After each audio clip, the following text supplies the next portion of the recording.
नमस्कार दोस्तों, जीवन पथिक के इस अंक में आप सभी का स्वागत है।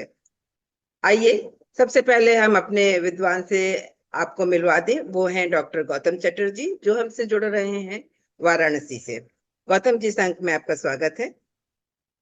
आपका अभिनंदन मेनका जी। आज आपके पास क्या प्रश्न है? आज हम ये जानना चाहते हैं कि आजकल हम सभी के अंदर धैर्य की जैसे कमी सी आती जा रही है। कोई भी काम हो, उसमें हम धैर्य पूर्वक काम नहीं कर पाते हैं। इस विषय में आपका क्या सोचना है?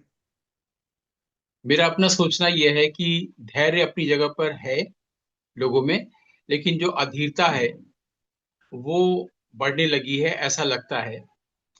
और ये इसका तो सामान्य उत्तर यही हो सकता है कि युग बदलता है तो युग धर्म भी बदलता है। लेकिन अधैर्य होना या अधीरता होना ये कोई धर्म नहीं हो सकता। युग का धर्म नहीं हो सकता ना, वो भी अच्छी चीज होगी। लेकिन अगर आप व्यावहारिक अनुभवों से देखिए, जब हम जल्दी जल्दी कोई काम करने लगते हैं तो हमारे अंदर अधीरता आती है, या अधीरता होती है इसलिए हम लोग जल्दी जल्दी चीजें करने लगते हैं। अगर हम लोग को गिवन टाइम में कर लेना है कि आपको 2 मिनट में ये काम कर लेना है, 5 मिनट में कर लेना है, तो हम लोग जल्दी जल्दी करने लगते हैं, है ना। लेकिन वही चीज अगर आपको कहा जाए इत्मीनान से करना है, तो आप वही सारे काम 2 मिनट का काम 1 मिनट में कर लेंगे। जी। इसका मतलब जो हमारे इत्मीनान होने का जो जो चैनदारी है, अगर म्यूजिक की भाषा में बोले तो, वो अगर हमारे भीतर है तो हम लोग बाहर ये सब चीजों का कोई मतलब नहीं पड़ेगा। जैसे मान लीजिए कि पहले हम लोग 3 से 4 घंटे की फिल्में देखते थे, कई बार लोग चाहते थे और बड़ी फिल्म हो, है ना। और अभी जो है 2 मिनट, 2.5 मिनट, 1.5 मिनट की रील देखते हैं लोग। तो लोग सोचते हैं कि शायद ये 3 घंटे की फिल्म का 2 मिनट में हो जाना, या 5 डेज मैच का 1 डे या 2020 में हो जाना, शायद इस कारण होगा। वो टाइम बहुत स्पीड हो गया है, ऐसा है नहीं। जी।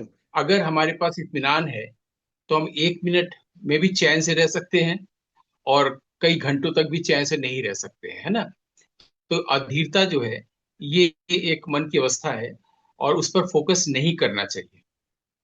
इसको अगर कंट्रोल हम लोग कैसे कर सकते हैं, या धैर्य को बढ़ा कैसे सकते हैं? क्योंकि हम तो ये देखते हैं कि जल्दीबाजी में काम कर रहे हैं, हम लोग के अंदर धैर्य की कमी हो गई है, इस तरफ फोकस है ना। जी लेकिन जी। अगर अपने ब्रेन में ये इंफॉर्मेशन डालें कि हम लोग के भीतर काफी धैर्य है, पेशेंस है, और वो कहाँ है उसको ढूंढे, तो अपने आप अधीरता चली जाएगी।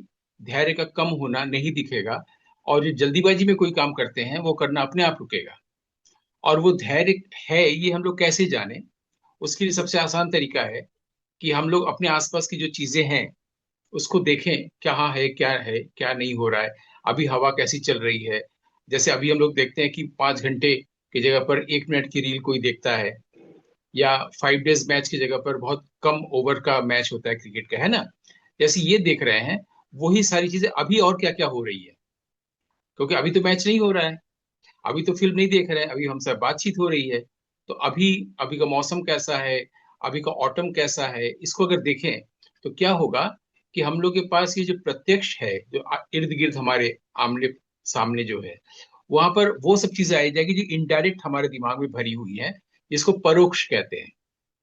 परोक्ष चीज जैसे मान लीजिए कि किताबों में का क्या कहा गया, शास्त्र क्या कहते हैं, गुरुजन लोग क्या कहें, बड़े लोग क्या सिखा गए, वो अपने आप आएगा। ये इनडायरेक्ट चीजें आती है, इसको परोक्ष कहते हैं। तो प्रत्यक्ष से परोक्ष अपने आप हो जाएगा अगर हम प्रत्यक्ष में रहते हैं तो। और जब परोक्ष आएगा तो क्या होगा, फिर अपरोक्ष जो चीजें हैं, यानी बाहर की जगह पर भीतर जो अच्छी चीजें हमारे अंदर हैं वो प्रकट होने लगेगी। इसमें एक अच्छी चीज है धैर्य। मुझे लगता है सबसे आसान तरीका है, सुनने में कठिन लग सकता है, लेकिन ये 1 मिनट भी नहीं, पलक झपकते हो सकता है ये। बिल्कुल बिल्कुल। तो मित्रों, आइए ये करके देखते हैं कि हमारा धैर्य कैसे बढ़ता है। और गौतम जी, आज आपने जो इतनी अच्छी बात इतने कम में बताई, हालांकि इस बात में धैर्य की कमी दिखी, हाँ। जो कहते हैं हम कि टाइम टेकिंग होना चाहिए, लेकिन वास्तव में ये बहुत अच्छी बात है कि टाइम टेकिंग ही नहीं, धैर्य का अर्थ भी कुछ अलग है। तो इस बात के लिए आपका बहुत बहुत धन्यवाद। आपका अभिनंदन मेनका जी। मैं कृतकृत्य हूँ। आनंद।